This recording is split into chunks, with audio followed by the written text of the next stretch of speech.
Keď si uvedomíme, že súčasný zlomený svet je len zrkadlovým odrazom súčtu našich osobných volieb, pochopíme, že môžeme vytvoriť nový, lepší svet prostredníctvom nových, lepších rozhodnutí. Žiť s vedomím znamená pochopiť vplyv každej myšlienky, slova a činu.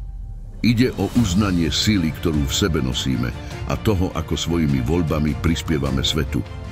Byť úplne prítomný v danom okamihu a uvedomovať si vlnový efekt našich činov znamená žiť život s hĺbším zmyslom a cieľom. Začíname tým, že na každú udalosť hľadíme s vďačnosťou. Každá skúsenosť je príležitosťou na rast. Keď sa sústredíme na to, čo sa nám zjavuje pred očami, uvedomíme si, že je to dokonale zladené s našou cestou. Tým, že zvyšok necháme plynúť, zostávame pevne ukotvení v prítomnosti. Oslobodíme svoju myseľ od minulosti a budúcnosti, pretože vieme, že byť plne prítomný vedie k optimálnemu rastu.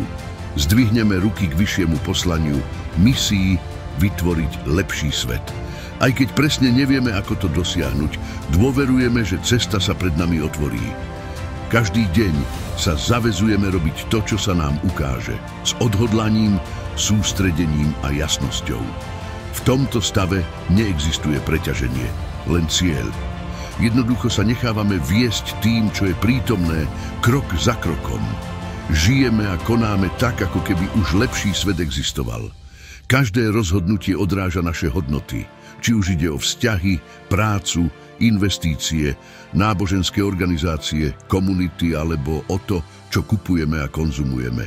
Meníme alebo sa dištancujeme od organizácií a inštitúcií, ktoré nie sú v súlade s našou víziou nového, lepšieho sveta. Tým, že sme príkladom pre ostatných a robíme vedomé rozhodnutia vo všetkom, čo robíme, spoločne krok za krokom vytvárame svet, ktorý si predstavujeme.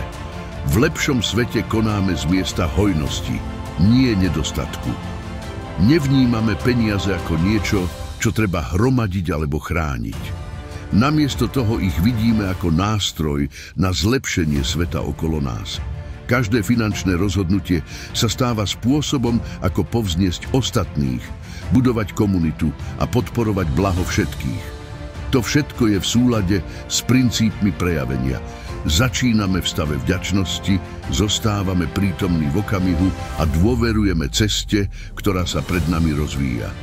Tým, že sa zosúladíme so svojím vyšším poslaním a udržiavame jasnú víziu lepšieho sveta, prostredníctvom našich konzistentných činov tento nový svet každý deň naplňame, krok za krokom.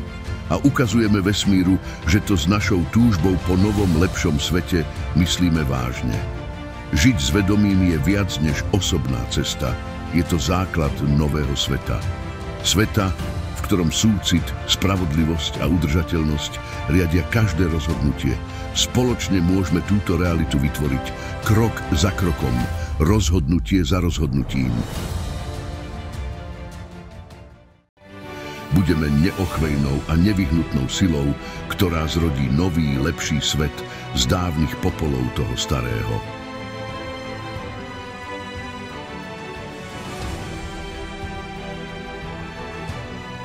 Navštívte manifestoforabetterworld.org a buďte s menou.